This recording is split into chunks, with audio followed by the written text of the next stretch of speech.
দিয়ে যেভাবে সমৃদ্ধ করছেন ফ্যাসিস্ট শাসনে, আপনার লক্ষ্য করুন তার পতন কতটুকু ত্বরান্বিত হয়েছে। এদেশের ছাত্র জনতার আন্দোলনে প্রতিদিন সে যেভাবে স্ফুলিঙ্গ মতো করে সে তথ্য দিয়ে যেভাবে আমাদেরকে উজ্জীবিত করেছে এবং সারা পৃথিবীকে আমাদের পাশে দাঁড় করিয়েছে, আমরা আশা করি আপনি এরকম আরেকজন মুশফিক ফজল বা কাছে আরো বড় কিছু, যেহেতু আপনার সঙ্গে যে শুনলাম আপনার যে লেখাপড়া, আপনার যে উদারতা, আপনার যে দেশপ্রেম মানব প্রেম, এটা দিয়ে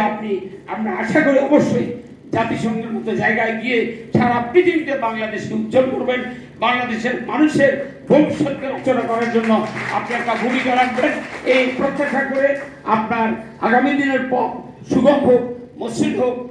এই প্রার্থনা করে আমার বক্তব্য এখানে শেষ করছি। খোদা হাফেজ, বাংলাদেশ জিন্দাবাদ। আজকের এই বিশিষ্ট অর্থনীতিবিদ এবং আন্তর্জাতিক খ্যাতি সম্পন্ন ব্যক্তিত্ব বাবু আশু গুপ্তর এই সংবর্ধনা অনুষ্ঠানে এবং প্রবাসীদের নিয়ে আজকের এই আলোচনা সভায় বিশেষ অতিথি হিসেবে